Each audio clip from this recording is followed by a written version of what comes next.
뉴스를 보면서 아마 많은 생각들을 하시게 됐을 겁니다. 근데 다른 걸 다 떠나서 저는 이 군인들의 모습을 이렇게 보면서 사명이라는 것에 대해서 한번 생각을 해보았습니다. 우리들이 뉴스를 통해서 보았던 그 군인들, 대한민국이 자랑하는 세계 최고의 정예 부대입니다. 그런데 그 모습들을 보면 우왕좌왕하는 모습들을 아마 보셨을 겁니다. 왜 그랬을까? 목표가 정확하고 또 하는 임무가 그리고 전술까지 다 준비가 되었다라면 그 사람을 막을 수 있는 사람은 없습니다. 그런데도 그렇게 하지 못했던 것은 본인들이 이것을 해야 되는 명확한 이유와 본인의 사명, 이것에 대해서 혼선이 있자, 그리고 그 부분에 대해서 혼란이 있었기 때문에 우리는 뉴스에서 우왕좌왕하는 모습들을 보았습니다. 개개인의 전력으로 보면 한 사람이 100사람, 1000사람, 10,000사람을 상대할 수 있는 최고의 전력을 가지고 있었지만 사명을 잃은 사람의 모습은 아무리 힘이 있다 할지라도 그 힘을 제대로 발휘하지 못하는 것을 우리가 보았습니다. 우리의 삶도 마찬가지입니다. 여러분들 사명이 있으십니까? 여러분들 목표가 있으십니까?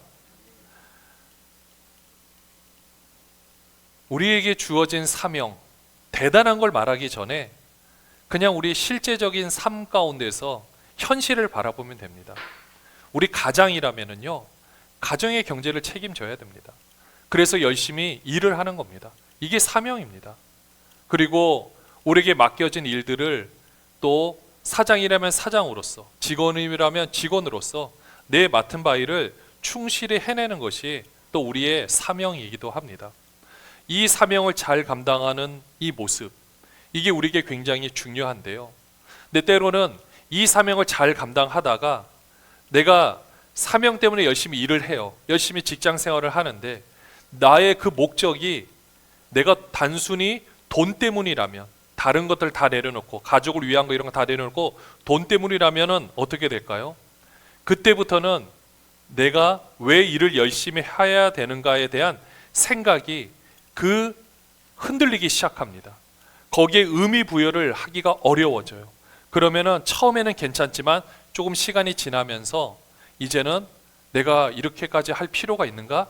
이런 생각이 들 때가 있습니다.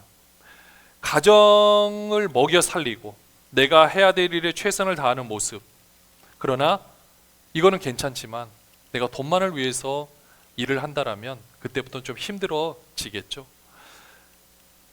어떻게 보면은 우리가 신앙생활하는 모습도 마찬가지인 것 같습니다. 오늘 사도 바울이 걸어갔던 그 길도 마찬가지예요. 오늘 본문 말씀에 보면 사도 바울이 이제 1, 2, 3차 선교 여행을 마무리하고 지금 그가 그렇게 열심히 사역했던 에베소 교회의 장로들, 그러니까 지금의 목회자들을 모아놓고 열심히 마지막으로 고별 설교를 하고 있는 겁니다. 근데 이제는 내가 이제 예루살렘으로 가는데 가면 내가 잡힐 것이다. 지금 성령께서 나에게 말씀하여 주시는데 내가 가면 결박당할 것이라고 이야기를 해 주셨습니다. 이렇게 말을 하니까 사람들이 어떻게 합니까? 말리는 거죠. 왜 그렇습니까? 내가 그럴 것 같다가 아니에요. 하나님께서 말씀해 주셨다라고 말을 하니까 사람들이 어떻습니까? 말릴 수밖에 없다라는 거죠. 그러면 여러분들 보십시오. 하나님께서 지금 여러분에게 지금 하나님께서 가라고 하신 길을 가라고 명하셨습니다. 근데 그 길이 어려운 길이에요. 남들이 가지 않는 길이에요. 여러분들이라면 어떻게 하겠습니까? 그 길을 가시겠습니까? 아니면 멈춰서서 다시 한번 하나님의 뜻을 구하면서 거기에 서 계시겠습니까? 대부분 우리는 가기가 어려울 것 같습니다. 그래서 어떻게 보면 하나님도 사도 바울에게 이제 이 길로 가게 되면 너는 붙잡히게 되고 고난의 길, 감옥에도 갈 거고 붙잡히게 될 거야. 근데 너 어떻게 할래? 사도 바울 편에서는 많은 생각이 있었겠지만 주님, 그래도 저는 그 길을 가겠습니다. 제가 이제까지 받은 은혜가 너무나도 크기 때문에 저는 그 길을 가겠습니다. 아마 이렇게 말을 했던 것 같습니다. 그렇게 해서 그 길이 어떤 길이라 할지라도, 그 길이 영광스러운 길이 아니다 할지라도 걸어가겠습니다 라고 해서 이렇게 걸어갑니다. 여러분들, 우리가 생각해 보십시오. 한번 생각해 보면 하나님께서 명하신 그 길이라면 하나님께서 책임져 주셔야 되지 않겠습니까? 하나님께서 그 길이 꽃길처럼 적어도 가시밭길은 안 되게 해 주셔야 되지 않습니까? 아니, 하나님이 능력이 많으신데, 하나님이 못하시는 것이 없는데 왜 그걸 못해 주실 것 같습니까? 근데 실제로 우리 삶을 보면 그렇게 길을 걸어가는데 꽃길이 아닌 경우가 정말로 많습니다. 왜 그럴까? 우리가 그 길이 꽃길이 아니라고 생각하기 때문입니다. 사실은 그 길이 영광스러운 길인데 우리는 항상 내가 평안하고 안정된 삶이 복된 삶이라고 생각하는 일반적인 의식 때문에, 그 생각 때문에 내가 걸어가면서 그렇게 되지 않으면 나는 복을 받지 못한 것이다. 때로는 옆 사람을 보면서 저 사람은 아직 복을 받지 못한 것이다. 저 사람은 아직 쓰임을 받지 못한 것이다. 이렇게 우리가 바라보고 있기 때문에 그런 겁니다. 근데 사도 바울의 인생을 한번 보십시오. 정말로 사도 바울이 걸어가는 그 길, 힘겨운 길 맞습니다. 그런데 보니까 하나님은 그런 사도 바울을 통해서 일하셨더라고요. 사도 바울의 그 마음을 통해서 일하셨더라고요. 정말 사도 바울, 그렇게 해서 예루살렘에 가서 잡혔습니다. 결박이 되었습니다. 그리고 사람들한테 맞습니다. 폭행을 당했습니다.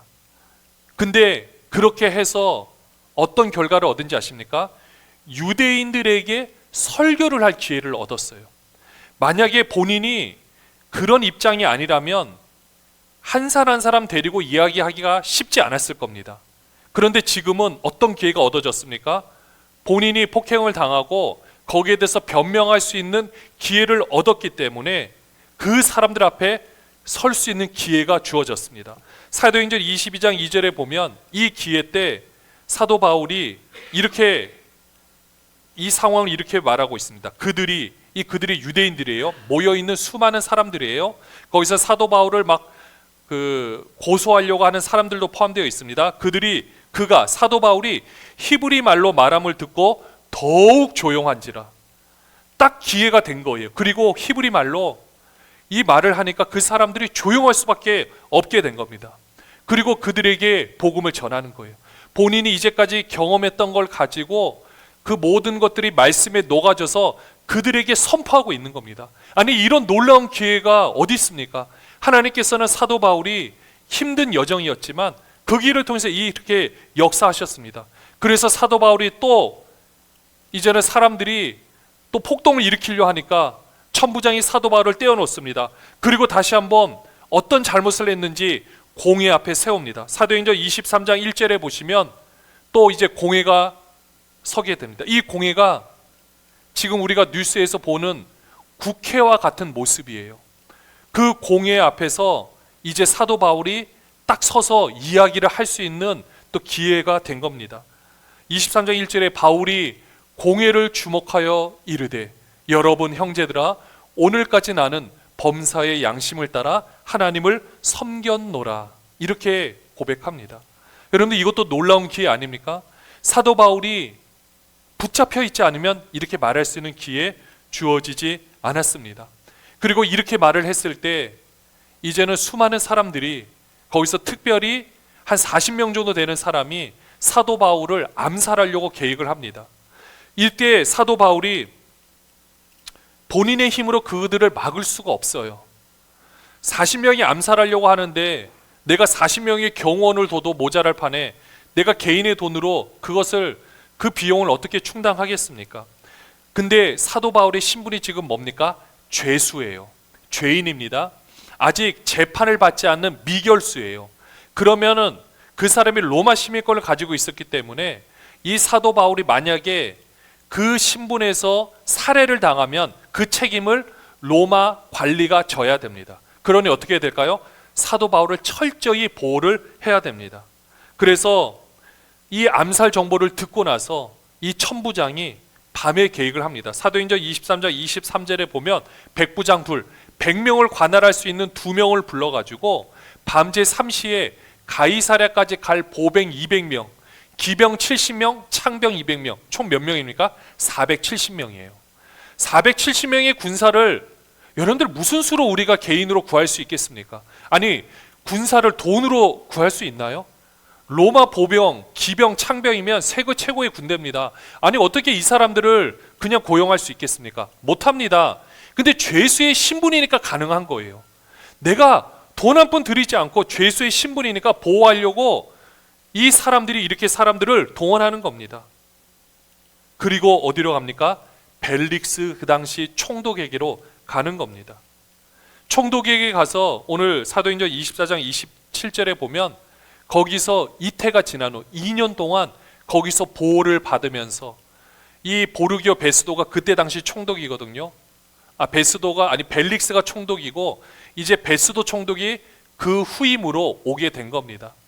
근데 이 벨릭스가 원래 지금 있는 총독이 사도 바울 풀어줄 수 있지만 유대인들을 의식해서 마음을 얻고자 그대로 감옥에 두게 됩니다. 물론 근데 이 감옥은 사람들을 자유롭게 만날 수 있는 감옥이에요. 그러니까 보호는 받으면서 거기서 모든 문제를 해결받으면서 복음을 전할 수 있는 기회, 그리고 무엇보다 여기서 이 벨릭스 총독에게 복음을 전하게 되었고 계속해서 이야기를 할 수 있게 되었다라는 것입니다. 여러분들 여기까지만 한번 보십시오. 여기까지 보면 사도 바울이 감옥에 갇힌 것을 보면 참 안타까운 일이에요. 그러니까 우리가 일반적인 세상의 시각으로 보면 사도 바울은 복을 받지 못한 사람이라 할 수도 있어요. 또 사도 바울의 모습을 보면 정말 하나님께 혹시 좀 잘못한 게 있지 않은가? 이렇게 생각할 수도 있습니다.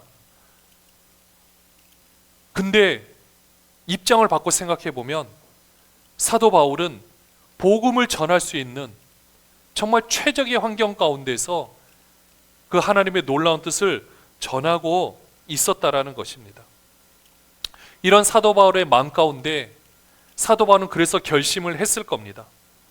힘들고 어려운 여정이었지만, 내가 감옥에 갇혀 있지만 이렇게 복음을 전할 수 있는 기회를 하나님께서 주신다라면 사도행전 23장 11절에 보면 하나님께서 사도 바울 가운데 말씀해 주세요. 그날 밤에 주께서 바울 곁에 서서 이르시되 담대하라, 내가 예루살렘에서 나의 일을 증언한 것 같이 로마에서도 증언하여야 하리라 하시니라. 그래서 사도 바울은 내가 이 가이사에게 항소를 해야겠다라고 결심을 한 것으로 보여집니다. 지금 우리나라도 3심 재판이잖아요. 마찬가지로 이때도 그 재판들을 통해서 마지막은 가이사까지, 로마 시민권을 가진 사람의 특권입니다. 억울한 일을 당하지 않도록 가이사한테까지 이 재판을 받을 수가 있어요. 그러면 어떻게 될 것 같습니까? 가이사 앞에서도 복음을 전할 수 있게 되는 거예요. 왜냐? 본인의 상황을 이야기를 해야 되니까. 그래서 이 복음을 전하고, 그러면 그 옆에 수많은 사람들이 같이 듣지 않겠습니까? 여러분들, 겉으로는 감옥이라는 환경이에요. 근데 내면으로는 사도 바울은 주님과 동행하며 힘을 얻고 있었다라는 것입니다. 사랑하는 여러분들, 여러분들은 지금 무엇을 붙잡고 있습니까? 감옥이 아닌 현상에 일반적으로 괜찮은 삶을 붙잡고 있습니까? 아니면 내면적으로 하나님께 붙들린 삶을 붙잡고 계십니까? 여러분들은 무엇을 택하실 것입니까? 사명자의 삶이 그렇더라고요. 내가 열심히 섬겨도 일반적으로 바라보는, 내가 눈에 보이게끔 잘 되는 것이 없을 수도 있습니다. 그렇지만 내 내면 안에서 역사하시는 하나님의 능력을 경험하실 수가 있습니다. 그 하나님의 역사를 경험할 수 있다라는 것입니다. 사도 바울은 이렇게 감옥에 갇혀 있지만 또 복음을 전합니다. 이제는 벨릭스 총독에 이은 베스도 총독과 또 그 당시 헤롯 아그리파 2세, 그 이스라엘을 다스리는 왕 앞에 서서 또 마음껏 복음을 전합니다. 얼마나 열정적으로 전하는지, 막 계속해서 복음을 전하니까 네가 지금 적은 말로 나를 그리스도가 되게 하느냐, 이 헤롯 아그리파 2세가 이렇게 말을 했어요. 근데 사도 바울이 죄수의 신분이지만 정말 당당하게 그들 앞에서 이야기를 합니다. 사도행전 26장 29절 말씀 보면 이건 우리가 같이 한번 읽어봤으면 좋겠어요. 여러분들이 정말 이러한 심정으로 죄수의 신분이지만 이렇게 한번 같이 고백했으면 좋겠습니다. 같이 한번 읽어볼까요? 바울이 이르되 말이 적으나 많으나 당신뿐만 아니라 오늘 내 말을 듣는 모든 사람도 다 이렇게 결박된 것 외에는 나와 같이 되기를 하나님께 원하나이다 하니라. 할렐루야. 여러분들이 이런 사람이 되기를 주님의 이름으로 축원합니다. 내 환경 똑같이 되지 않아도 돼요. 오히려 내 어려운 환경 우리 자녀들은 겪지 않았으면 좋겠어요. 내 어려운 환경 내 주위 사람들을 겪지 않았으면 좋겠어요. 그러나 나와 같이 되기를 원한다라고 말할 수 있는 우리가 되기를 원합니다. 여러분 이렇게 말할 수 있어야 됩니다. 사도 바울만 말하는 것이 아니에요. 우리도 이렇게 말할 수 있어야 됩니다. 내 내면만큼은, 내 안의 속사람만큼은 그들에게 모델이 되기를 바라는 마음, 이게 우리가 걸어가는 길에서 하나님께서 우리에게 주시는 복입니다. 이게 특권입니다. 이게 갖춰져 있으면 나머지도 따라오게 되어 있습니다. 그러나 바로 따라오지 않는다 할지라도 여러분들 거기에 목숨 걸 필요 없습니다. 근데 내면의 삶은 목숨 걸기를 축원합니다. 여러분들 이렇게 되셔야 됩니다. 이렇게 되시기를 축원합니다. 할렐루야. 목소리가 그렇게 크지가 않습니다. 다시 한번 물어보겠습니다. 이렇게 되기를 바랍니다. 나와 같이 되기를 하나님께 원하나이다. 여러분들 이 고백 앞에 정말 그 왕과 총독과 수많은 그 로마 지도층 인사들이 사도 바울을 비웃고 있을지 모르겠지만 사도 바울은 그 비웃음이 본인한테 비웃음으로 다가오지 않습니다. 여러분들 누가 누구를 비웃어야 됩니까? 여러분들도 그 로마 그 관리의 편에서 사도 바울을 비웃을 겁니까? 아니면 사도 바울의 편에서 그들을 향해 안타까운 마음으로 외칠 것입니까? 로마의 콜로세움 앞에서 기독교인을 조롱하는 사람들이 입장에 서겠습니까? 아니면 거기서 순교를 당하지만 당당하게 개선 장군처럼 나가는 그 사람의 입장에 서겠습니까? 외부적인 환경은 별거 없을 수 있지만 내면의 변화는 계속해서 있습니다. 여러분들 지금도 우리의 모습을 보십시오. 우리가 겉으로 드러낼 수 있는 거 변화 별로 없는지도 모릅니다. 눈에 띄는 것들 별로 없을지도 모릅니다. 때로는 저도 그것 때문에 힘듭니다. 제 개인적으로 힘든 게 아니라 여러분들이 실망할까 봐 힘이 들 때가 있습니다. 근데 적어도 여기까지 오면서 그래도 감사한 것은 여러분들 우리 삶에 우리가 증인 아니겠습니까? 저도 우리 자녀들이 증인입니다. 그리고 여러분들도 증인입니다.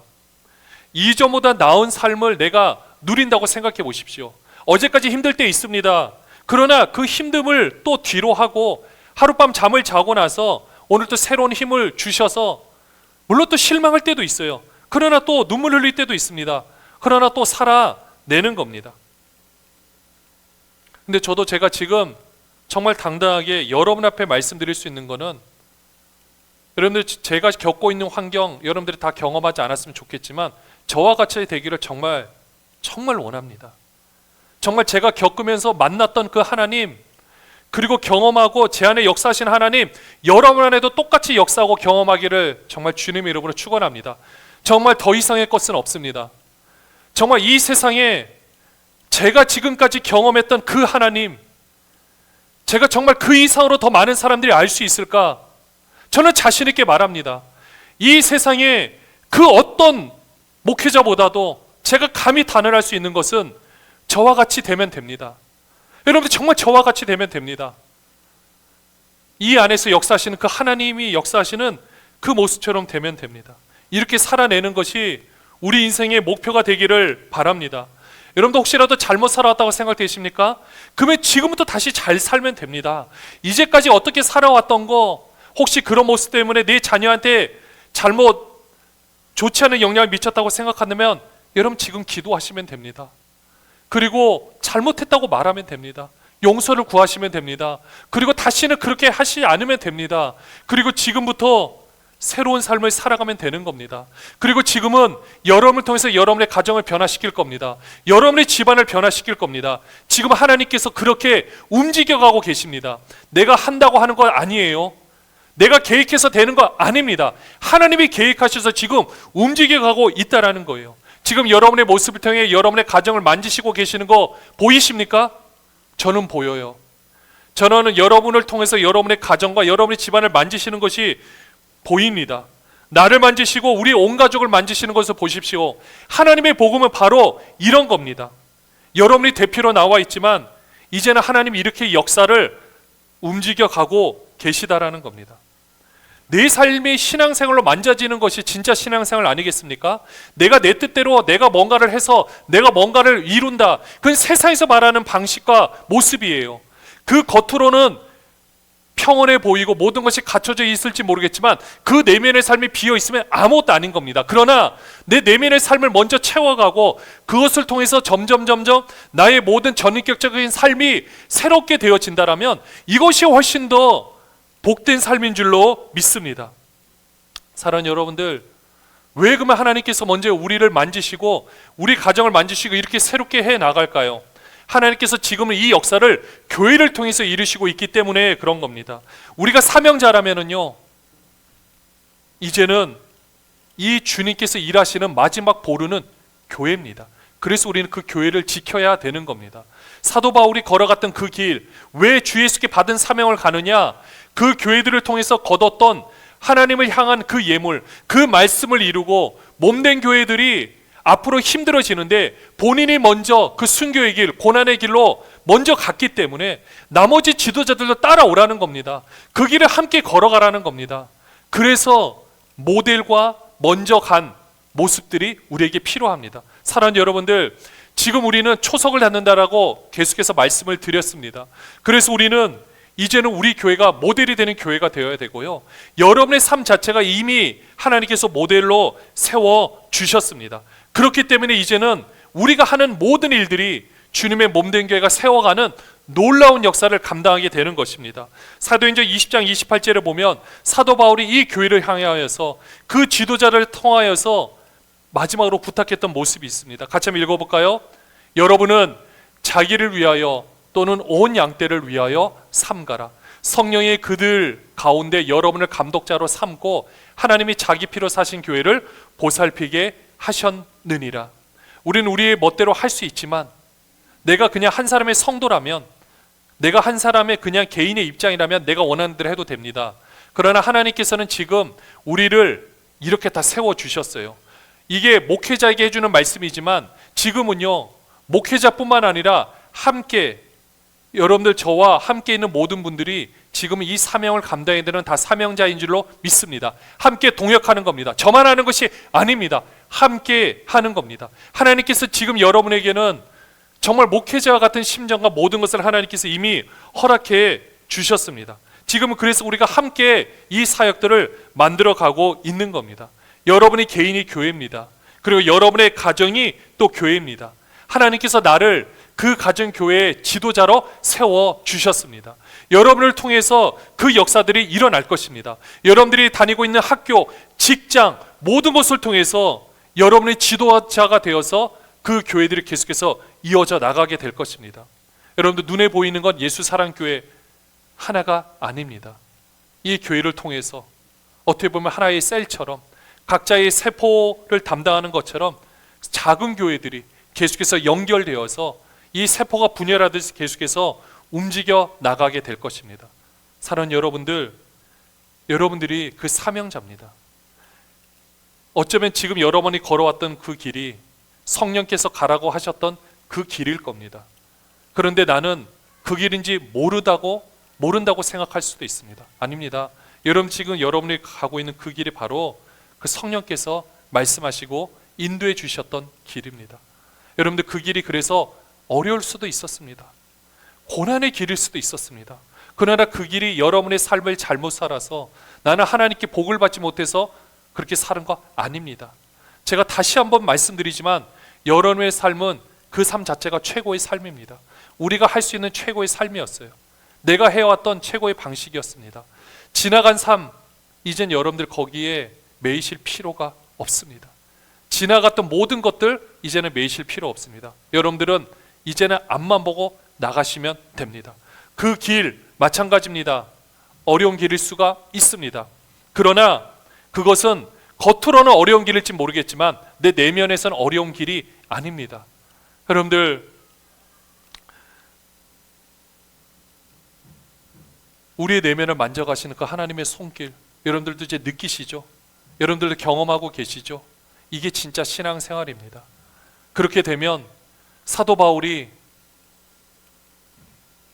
그 사명을 받을 때 나는 그 길을 가겠습니다라고 말했던 것처럼, 지금 여러분들 A냐 B냐 선택을 할 때, 1번이냐 2번이냐 선택을 할 때 하나님이 말씀해 주시지 않을 수도 있습니다.